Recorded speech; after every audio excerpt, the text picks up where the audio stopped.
when people really understand the implications and how it fits into the bigger picture and all of those pieces, that's when real delegation happens, because they are now able to make choices and make decisions for situations that weren't predefined. Mm-hmm. Right? Because they've got enough understanding of how it fits into the bigger environment. It doesn't necessarily have to be, the big environment. It can be a little part of the big environment, but they understand how that is a piece, an element in.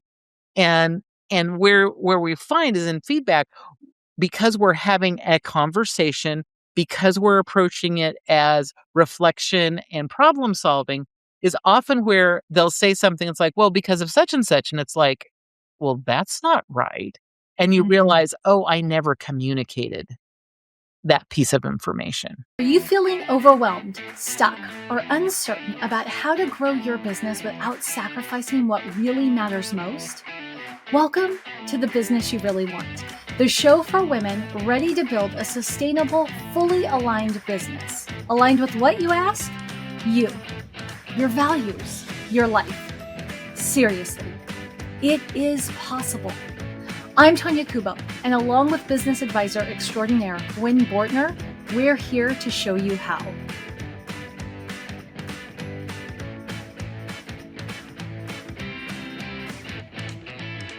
When something goes wrong, most leaders naturally ask, why did that happen? And that one word, why, oftentimes will shut down ownership instantly.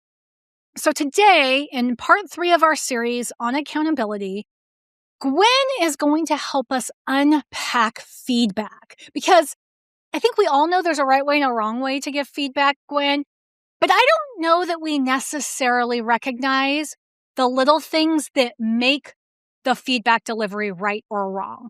So, Gwen, what I would love to do is have you start us off. Why don't you start us off, first of all, in helping us explain the difference between strategic feedback and accusatory feedback, and then we can go from there. So when we're looking at doing feedback, we want to be focused on the issue, not the person. And that's really fundamentally the difference between accusatory feedback and what I will call functional feedback.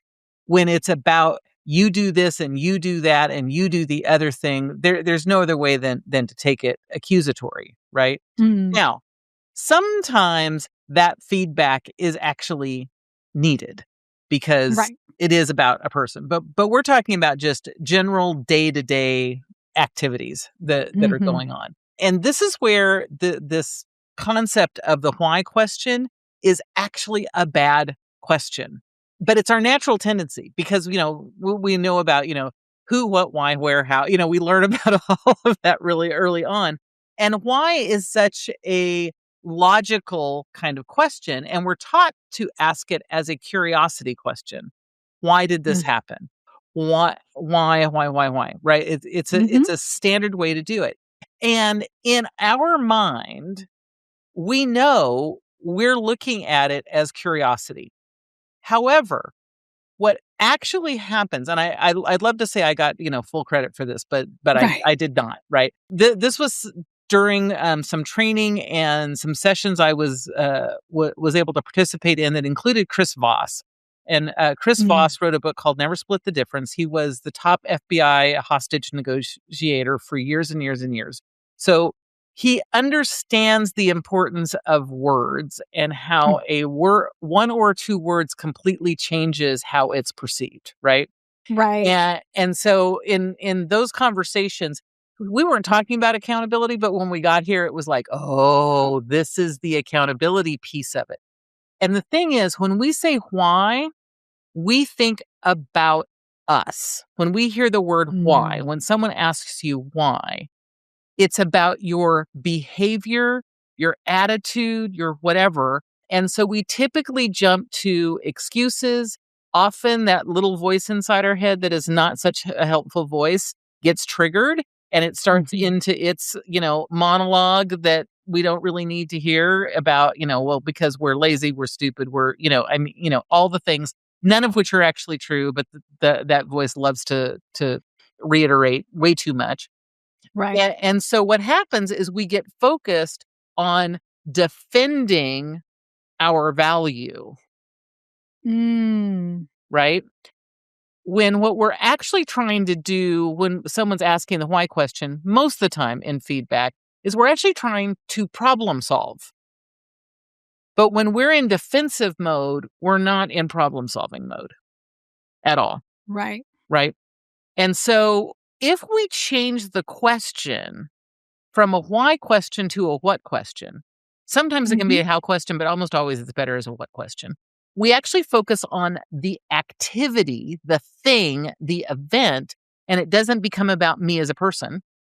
And since it's no Right. longer about me as a person, I can actually get into problem solving mode. So Yeah. instead of asking, why did you not get that done, as an example, right? A typical question, and not necessarily meant in any sort of, negative way, but easily taken as a negative. We can say, what prevented you from getting that done? And when you change it to what prevented you, it's like, oh, well, the thing that prevented me from doing it was blah, blah, blah. And it becomes about the activity, the thing, the event, Right. the whatever, right? And so we move away out of accusation into actual problem solving, right? And so that's when we can jump into much more productive feedback. And it's the thing that I think we miss a lot of times when we're doing any sort of feedback is because we start with a why question, we actually spend a surprising amount, and probably way more than anyone's aware of the time in the conversation getting past all of the reasons, excuses, defensive pieces of it before we get into problem solving. Yeah. But when we change it to what, we can jump into problem solving right away. And all of a sudden, that shortens the conversation and it keeps it focused on the thing that we actually want to focus it on. And so to me, this is the thing that whenever I share it to people, they're like, huh. And you can play it out. You can ask someone else a question and say, and just ask them the question in two different ways. Why did you do such and such? What prevented you from doing such and such? Or, what caused this to happen? Right. And you will very quickly feel it in your mind. Like, oh yeah, my mind went to a completely different place. And here's the beauty. Fundamentally, it's the exact same question. Okay. Right? Yeah. We're fundamentally getting to the exact same thing. One word different. Well, I mean, usually it's a couple words because you have to rephrase it a little bit to make it a what. But it's really the difference between the what and the why really changes it from feeling like an accusation to feeling like it is a problem solving piece. Okay. What other, can you think of other common why questions we ask that could be replaced with what or how? Almost every why question can be replaced with what or how. So. Right. Yeah. Sorry. I asked the question the wrong way. What I meant to say is the common things that we why typically questions hear we is like, ask. why didn't that happen? Why are we late? Why aren't we getting the results that we expected? Why, it's almost always about activities, but we ask it in a why way, which makes it feel like it's about me. Yeah. And like I said, it's almost always a curiosity, like, okay, there's obviously a problem here. And it's almost always associated with some sort of problematic issue. Yeah. Right. Occasionally it can be with a non-problematic issue, which could be like, so why did that work so well? Right. And it doesn't have quite the same impact because now it's like, ooh, I'm a hero. Yeah. Right. But it's still actually problematic because now where it's about because I'm amazing, which actually isn't actually getting to the issue either. Yeah. So what made this work in ways that were even better than we expected, right? Yeah. So it's like, what triggered this outcome? How did we get here? What made us finish this so quickly? Yeah. right? Because I also think of, like if I were to say, why did you finish so quickly? That sounds like you finishing quickly is a bad thing. Where if I say, how did you finish so quickly? Now it sounds like I'm asking you for tips, Right. And right? what made this go so much faster than it has for somebody else even, Right. right? And then that can even help you. Like, what made this go much faster for you than somebody else could actually help you surface um, a relationship issue, right? Like, I have a pre-existing relationship with this person. So, you know, I'm just able to like speak to them more bluntly than the other person could, or maybe the other person rubbed them the wrong way, Or I didn't have right? I've got training that they didn't have, Yep. Like there's all or these things that you kind of can surface that you wouldn't surface. Cause if I even said, well, how did you finish so quickly? Then I'm going to respond, with tactics. Oh, I did this and then I did this. yeah. So that's interesting. So, moving from the strategic feedback to, versus accusatory. You've talked a lot really about framing things that switch from why to what really reframes from something that feels blaming or maybe even shaming to more curiosity. So it disarms that defensive nature that somebody has. It's also less like interrogation, I would say, Yeah. more toward reflection. And I know that you are a huge proponent for reflection. Like for you, that is one of the main things that sets like your brand of accountability from anybody else's, is because you believe that every outcome deserves and requires reflection, whether it's a positive outcome or a poor outcome. So there's a debrief session over everything, whether it goes according to plan or not, where I've seen, I've worked on teams where you only had a debrief if it went poorly. Right? Right. We all And got in the room and figured out why'd the launch fail. right. And so to me, this is the key piece of why feedback is the third key element in accountability, because it's not just feedback for negative, it's feedback always, right? And Mm-hmm. it's about that reflection piece. And so, we use the term feedback, but it really is about reflection and problem solving. To me, is when we're talking about feedback in terms of accountability. Sometimes there isn't problems to solve. Yay. Woohoo. Yay. We love that. So sometimes it's only reflection. But there's always an element of reflection that needs to Mm-hmm. be played into it, because there is so much evidence out there. We hear about it, we read about it all the time, that it's actually so much more efficient to repeat the things that you do well and that work than to try to Mm-hmm. fix the stuff that isn't. Right. Right? Or that you're bad at. Right? This is true. And so this is another reason why that reflection piece is important, is, as you said, for the positives as well as for the challenges, right? Is to say, so, using, kind of the example that we're Mm-hmm. talking about before, it's like, so what made this go so much better than we planned, Yeah. right? Sometimes it's because the stars aligned in a whole bunch of things that we had no control over, Mm-hmm. right? Just because. But knowing that is also important, so that we don't assume doing that exact same thing is going to get that exact same result the next time, Right. because maybe those stars aren't going to be quite aligned in exactly the same way. I watched this take place in, it was probably late 22, early 23, in the craft world, particularly in the retail craft world. Because here we hit 2020, we hit COVID, right? And a lot of the retail businesses were like, I'm gonna die because no one can come in. Mm-hmm. But many of them Right. quickly pivoted to be able to do online sales and have things delivered, or do, the drop by pickup. Like, Mm-hmm. they figured that part out.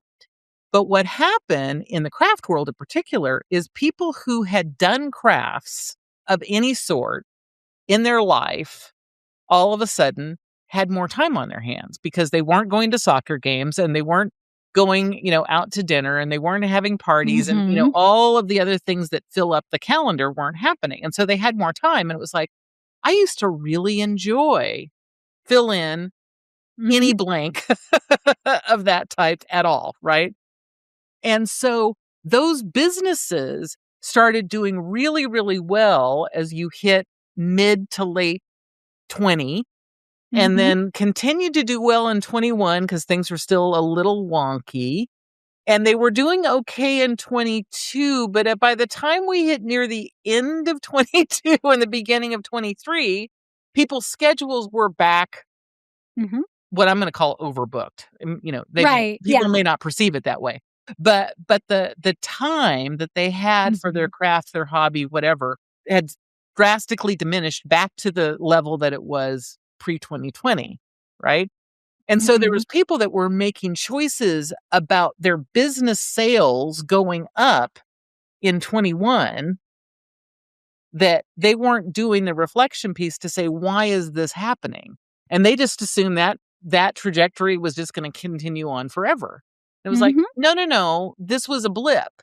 And yeah, you need to take advantage of it while you can, but you can't assume that just because you doubled sales from 2020 to 2021 that you're gonna double sales in 2022 and again in 2023."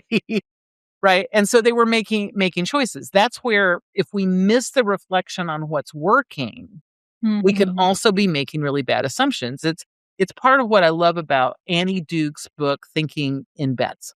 Mm. Um, she talks about we naturally, and of course, I mean, it makes totally sense that we would naturally do this, that we assume a good result is from a good decision and a bad result is from a bad decision.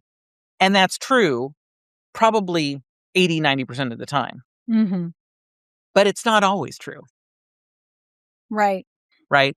We can get a bad result even though we made a really good decision. We also can get a good result even though we made a bad decision, Right. right? And so doing that reflection piece allows us to do that analytics part of it to say, was this really a good decision that got a good result? Or did we just happen to get a good result because we made an okay decision, a mediocre decision, or Mhm. even a bad decision? But it just happened to line up so that we get a good result.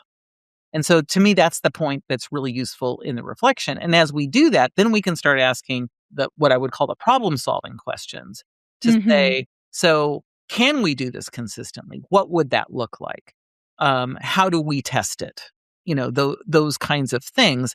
And to me, all of that is part of that feedback loop of accountability. We typically think about accountability for the I'll say the negative side of things when things Mhm. didn't go well, when it doesn't work. But if we're doing accountability really consistently, we're doing it consistently, Yeah. which means we're going through the process when things are working and when they're not.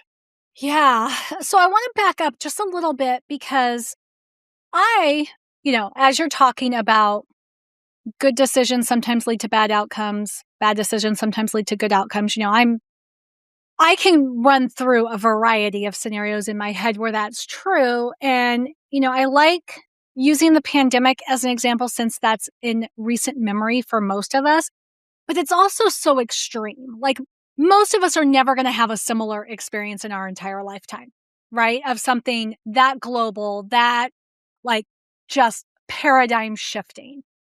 I'm gonna What argue are with you with that point because this okay? exact same thing happened at 9/11 Okay. from a craft standpoint, Mhm. right? So it wasn't quite as global. It was definitely more, Right. US based. But the reason I bring it up is there are things that happen. They look Mhm. different each time.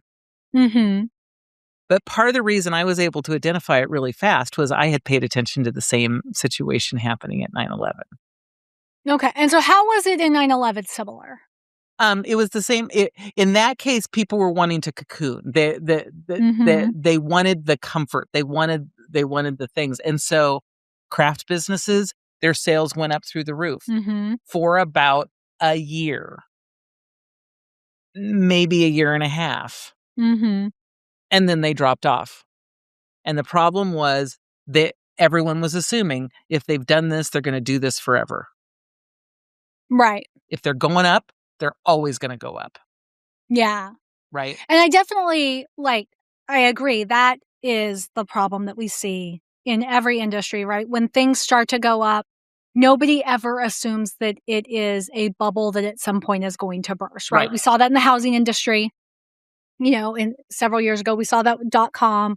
Those early aughts had all sorts of different examples in different industries. And then COVID, of course, was just a much more global It was a much more global version of it. But But I'm just thinking, what are some less catastrophic experiences that cause things to shoot up?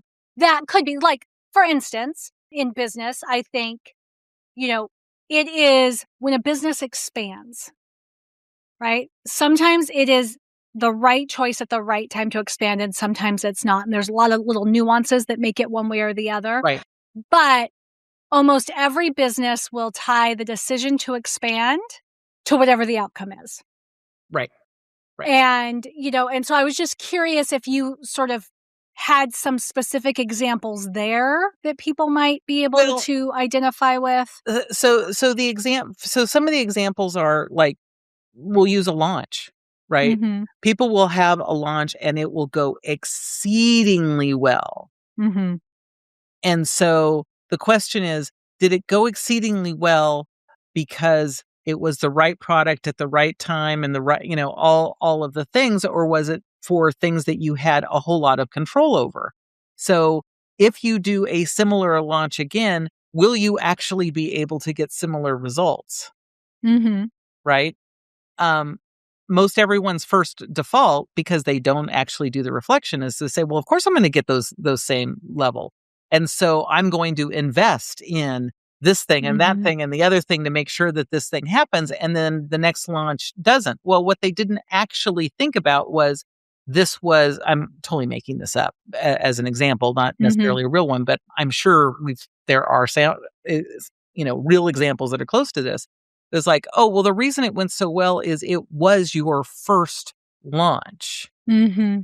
And so your entire list was really excited about it this time. And everyone who was super excited about it bought. Mm-hmm.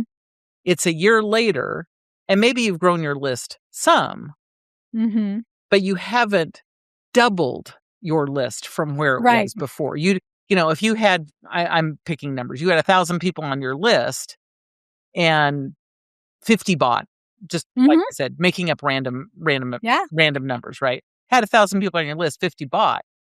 You're like, okay, so there'll be 50 who buy next time. It's like, but will they? Is a huge percentage now ready a year later that weren't ready a year before? Or did the 50 that were going to buy already buy? And that's it. And if you grew your list by, 200, then, maybe you'll get a few new people that are excited about this product. But if you didn't grow it to 2,000 from 1,000, are you really going to get 50 new people in? Maybe, but maybe not, right? And part of that is, like I said, is doing that analysis to say, where did these sales come from? Did they come out from the universe and you were paying for Facebook ads and you'll hit a whole different bunch of people? Or did they come from your list? Right. Right? And if they came from your list, well, next time they're probably also coming from your list. So what does that mean?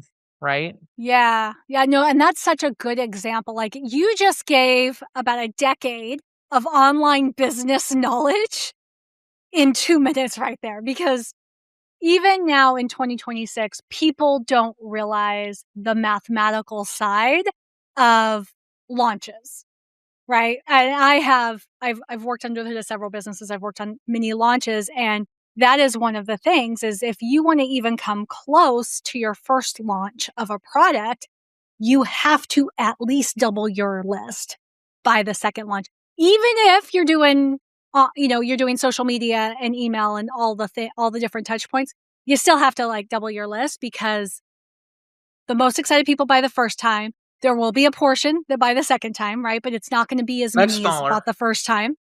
And so you need those new people. So thank you for that really good example. Because I think, between the pandemic example and, the example of this, I think most people will be able to identify that.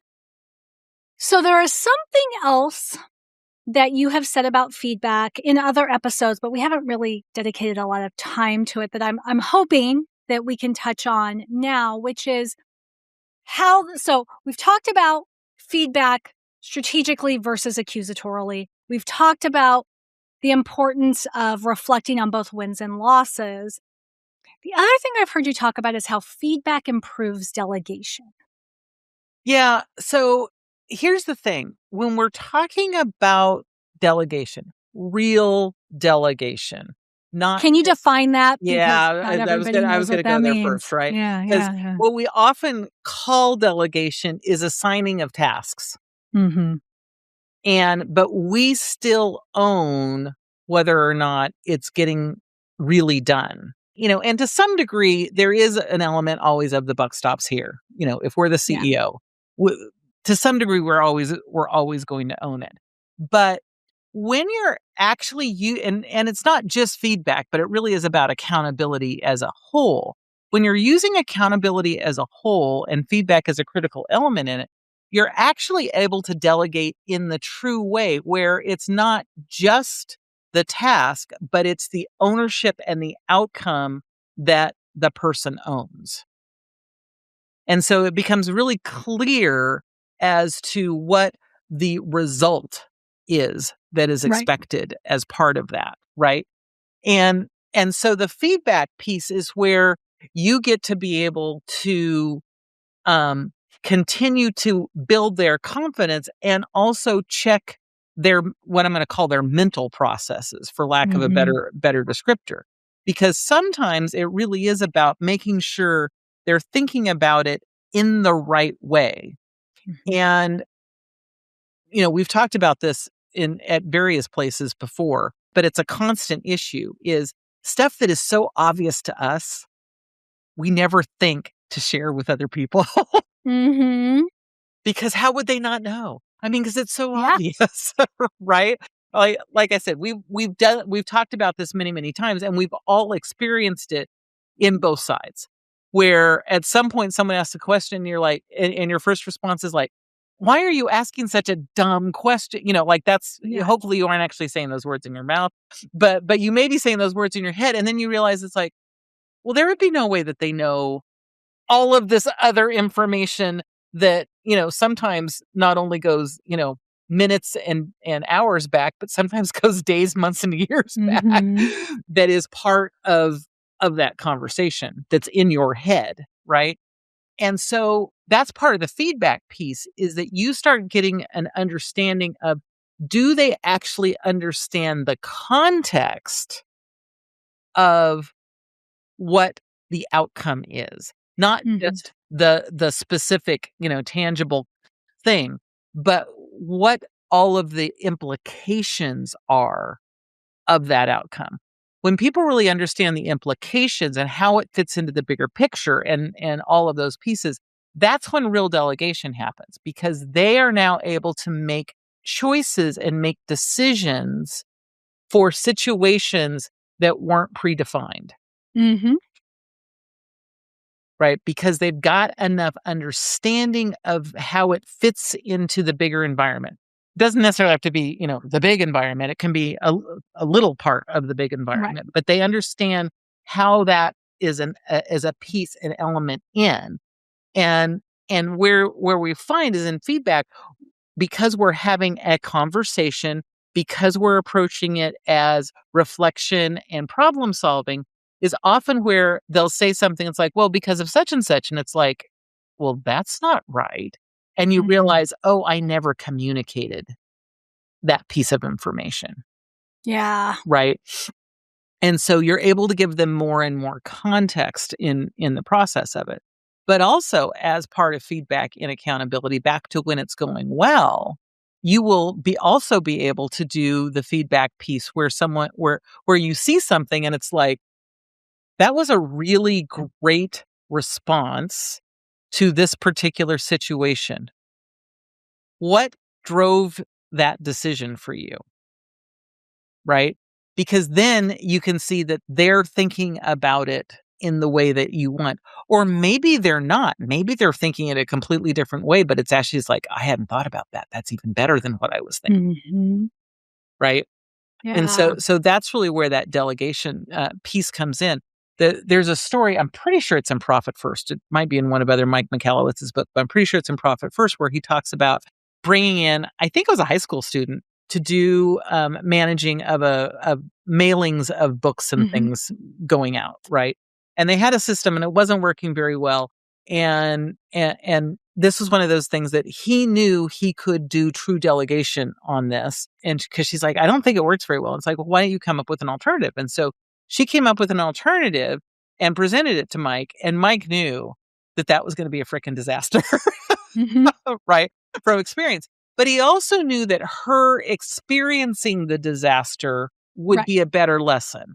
And it wasn't like, people weren't going to get their books. It was just going to be slightly delayed. This was not going to Mm-hmm. be the end of the world for his business. So he let that experience happen. And she came back and was like, yeah, that didn't work at all. Says, but I think if I did such and such. And as she presented that, Mike was like, I would have never thought of that, but that feels like that's a really good idea. Mm-hmm. Says, why don't you try that? And so she did. And by the time of the writing the book, says, it's been like 8 years and we've never been able to improve on that system. Nice. Right. But back to, she had ownership of it. She also Mm-hmm. knew that even if it was hard and not working the way she wanted it to, she still had to get the books out. Like, she knew Right. what the goal was and was taking responsibility for that. Right. Yeah. That And so feedback process allowed both Mike to get a result he would have never gotten on his own, but also yeah. for her to take ownership. What I like about this sort of train of thought, right? It's because I think a lot of times we think about delegation and we're focusing from the perspective of, I want this off my plate. I don't want to think about it. I just want it to get done. We're not thinking about how good it feels to the other person Mhm. to have ownership of the outcome, right? Because we're so desperate to offload whatever it is, because very few of us delegate tasks we really enjoy. Let's just be real, right? We hold on to those for dear life. Right, right. So we never think about, oh, if I delegate this really well and if I give them the responsibility, but I also let them own the outcome, like, it's going to feel really good when it goes well.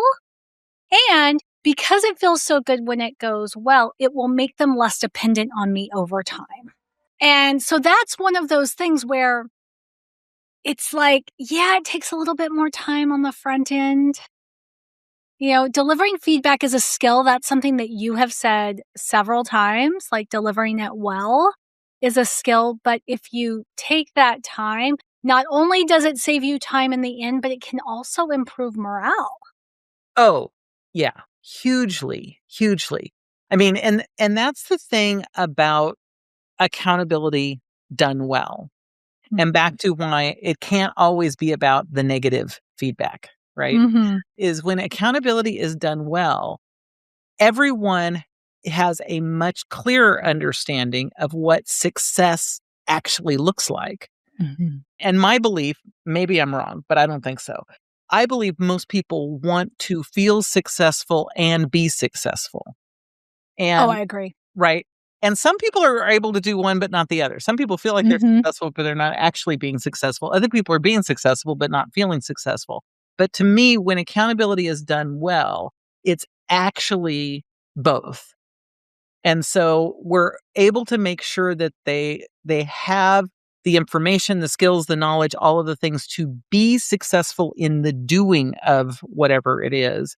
But also because of the reflection and the feedback, that they also are feeling successful Mm-hmm. in what they're doing. Back to, over time, taking more ownership, being able to see how their contribution into the entire ecosystem really makes a difference in the bigger ecosystem.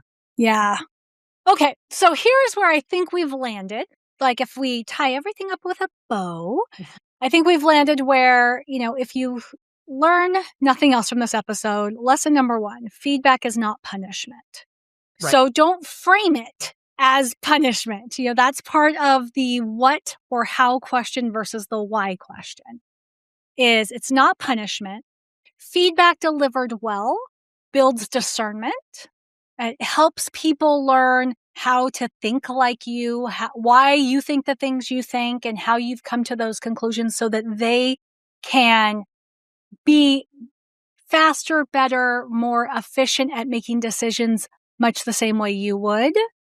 And feedback also makes the accountability sustainable because every time you offer some really nice, productive, actionable feedback, they get a little bit better. Yep. And then it becomes easier to hold them accountable. What would you add? What else would you like our listener to go home with today? Well, and I think the piece is feedback is both positive and negative. Right? Some people say it has to be balanced. I do not believe it has to be balanced. You don't believe in the compliment sandwich? I do not believe in the compliment sandwich. But I do think there has to be elements of both. And if done consistently over time, back to word consistent again, right? Episode 1 of this 3-part series. If it's done consistently, it probably will be balanced. There will be times that most of the feedback is positive feedback. There will be times that a lot of the feedback is problem solving, which will feel more like negative feedback. We're having challenges here. There'll be times that there's some of each. In the end, I really do think it becomes balanced, but it's not about it being balanced every time, but being very aware, because our tendency is to forget to do the reflection and the feedback on the positive side. Yeah. So actually, what you were just saying, your summary kind of gave me one more question to ask. Okay. So in this 3-part series, we started with consistency first, focus came second, and then now feedback comes third. Why do you think that order is so important? Because without consistency, the accountability process doesn't work. At all. So if we can't be consistent, you may can't as be well throw the whole consistent. It thing doesn't matter about the other things, right? Focus means we're able to actually know what we're working on instead of all of the things, because there's always this giant, crazy, huge list. We won't do well if we're trying to focus on all the things all the time, right? Okay. So back to now we know what we also are giving feedback on. Right. So we don't have to give feedback on 22 things. We can give feedback on the 2 most important things. The 2 most important things. And I will say that occasionally the feedback will be something that's not officially on the accountability list because it's critical to the overall function of the job. Yeah. Right? But back to me, that's the order. Without consistency, there's no reason to do it at all. And without focus, it becomes overwhelming very, very quickly. And therefore, we lose consistency. And the feedback is the piece that is the actual accountability piece. Right. It's the reflection and the problem solving. That actually is the accountability piece. You could do that piece without the other, but if it's not being done consistently, it ends up being very lopsided, which is not useful, and it is sporadic. Joe Polish has this saying that he uses, which I think is hysterical. He calls it seagull management. I come over, I poop over everything, I fly over, poop over everything, and then I leave. Right? If we aren't focused and we're not doing it consistently, then feedback kind of becomes seagull feedback. Right. So. Okay. And so I think that leaves us in a perfect place, right? That helps anybody listening, whether they discover this episode first or this episode third in the series, understand how they all fit together. We'll definitely have all the episodes linked in the show notes for this one. And what I would say is, really what the series has also been about is just the importance of asking good questions. good questions that are thoughtfully framed. And so if you are listening and thinking like, that is an area where I could really use some insight, I could grow in this area. If you want to sharpen the kinds of questions you ask, whether they're the questions you ask yourself, the questions you ask your team, I strongly encourage you to subscribe to Gwen's really good question email, because she sends one powerful question each week, right? There's not a bunch of advice in there. It's not an overwhelming list of things. It's just one question for you to reflect on. But guess what? The question is not patented. Okay. She does not own the question. You could turn around and use that question and ask it of people on your team that week. You could ask it of your supervisor. You could get really good at asking questions simply by collecting the questions that Gwen asks you. So to sign up for that email, go to everydayeffectiveness.com/question. You'll start getting the email on Friday. If you choose to respond, Gwen will respond right back. If you choose not to respond, that's okay. You won't hear from us again for another week. We are fine, right? No harm, no foul. So go to everydayeffectiveness.com/question and get signed up today. Thanks for tuning in to The Business You Really Want with Gwen Bortner. I'm Tonya Kubo, reminding you that sustainable success is within reach. Make sure to subscribe to the show and visit thebusinessyoureallyWant.com for more resources. Until next time, keep dreaming big and acting with intention.